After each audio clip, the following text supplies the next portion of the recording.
राज ठाकरेंच्या मराठवाडा दौऱ्यामध्ये सुपाऱ्या टाकल्यानंतर त्याचे पडसाद उमटले आहेत. ज्याने सुरुवात केली त्याला प्रत्युत्तर मनसे सैनिकांनी दिले आहे. सुपाऱ्या टाकणे, असे हल्ले करणे राजकारणामध्ये हे योग्य नाही. परिस्थिती कोणी निर्माण केली? सुरुवातीला याचा अभ्यास महाराष्ट्राच्या जनतेनं करणं गरजेचं आहे. पहिल्यांदा ज्यांनी केलं त्याला धडा शिकवण्यासाठी दुसऱ्यांदा केलं आहे. सुरुवातीला हे करायला सांगायचं होतं.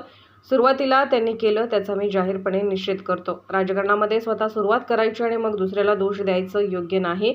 शाब्दिक हल्ले आम्ही समजू शकतो, पण त्यामध्ये देखील महाराष्ट्राची संस्कृती असली पाहिजे. विकासाचं राजकारण झालं पाहिजे. राज ठाकरेंनी त्यांच्या संघटनेसाठी केलेला दौरा त्यांना डिस्टर्ब करणे योग्य नव्हते. खालच्या दर्जाला जाऊन आंदोलनं होतात, त्याचे पडसाद ठाण्यात उमटले आहेत. मनसे सैनिक इतके दुबळे नाहीत. त्यांना शिवसेनेची साथ घेऊन प्रतिसाद द्यावा लागेल.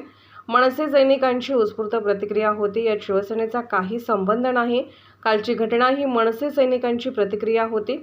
आजची समन्वय समितीची बैठक, एकनाथ शिंदे, देवेंद्र फडणवीस आणि अजितदादा यांच्या दौऱ्यासंदर्भातली ही बैठक कंपनी आणि सरकारची बदनामी करून फेक नेरेटिव्हिटी पसरवण्याचं काम केलं जात आहे. त्याच्यामध्ये कसं आहे की आपण आपल्या नेत्याच्या किती जवळ आहोत हे दाखवण्याचा काही लोकांचा पहिल्यांदा प्रयत्न झाला मराठवाड्यामध्ये.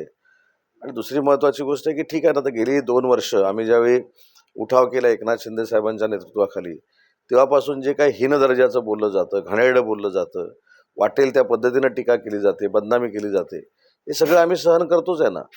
पण सहन करत असताना आम्ही देखील दाखवून दिलं लोकसभेला की एकनाथ शिंदे साहेबांच्या नेतृत्वाखाली, धनुष्यबाणाच्या नेतृत्वाखाली आम्ही सरस आहोत. तुमचा स्ट्रायकिंग रेट जो आहे तो फार मोठा आहे. त्याच्यामुळं मला असं वाटतं की राजकारणामध्ये टीका टिप्पणी मी समजू शकतो, पण अशा पद्धतीनं स्वतःच सुरुवात करायची आणि मग दुसऱ्याला दोष द्यायचे, ही प्रवृत्ती देखील थांबली पाहिजे. या सध्या चाललेलं राजकारण प्रतिहल्ले वेगळ्या थराला चाललेलं राजकारण असं वाटतं.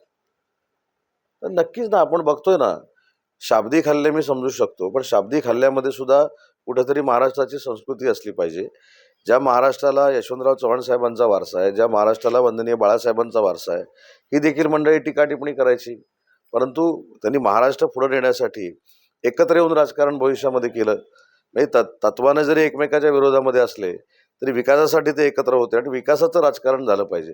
जातीपातीमध्ये तेढ निर्माण करायच्या, जातीच्या भिंती निर्माण करायच्या, धर्माच्या भिंती निर्माण करायच्या, आपल्या नेत्याच्या जवळ आपण किती आहे हे दाखवण्यासाठी अशा पद्धतीचे प्रयोग करायचे.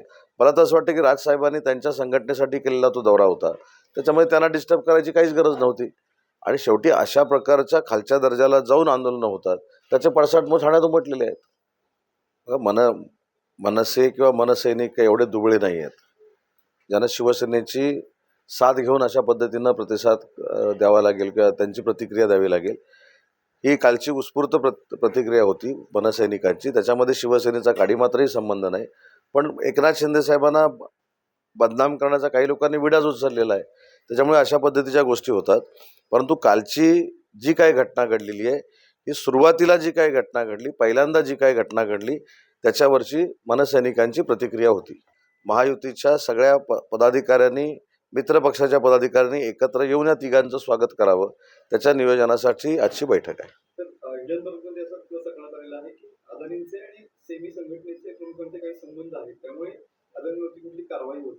नाही, मला माहित आता सांगू का, अशा पद्धतीचे लेख आर्टिकल येतात, मग आमच्या महाविकास आघाडीचे लोक ती उचलून धरतात, मग समोरच्याला बदनाम करतात. त्याचा कालचा मी पोलखोल काल केली ना. काल एका आर्टिकलमध्ये असं आलं की महिंद्राची इन्व्हेस्टमेंट गुजरातमध्ये गेली. काल महिंद्रानं खुलासा केला की कुठेही इन्व्हेस्टमेंट गेलेली नाही, हे उगाचच खोटं बोललं जातंय, असं त्यांनी पत्र काढलं. म्हणजे मला असं वाटतं की औद्योगिक क्षेत्राच्या इतिहासामध्ये एखाद्या कंपनीवर खोटं नाटं एलिगेशन करायचं, त्या कंपनीची बदनामी करायची, बरोबर सरकारची बदनामी करायची, आणि हे खोटं आहे सांगणारं पहिलं पत्र काल महिंद्रा अँड महिंद्रानं काढलेलं आहे. त्याच्यामुळे हे सगळं फेक नरेटिव्ह सेट करण्यातले हे सगळे प्रकार आहेत.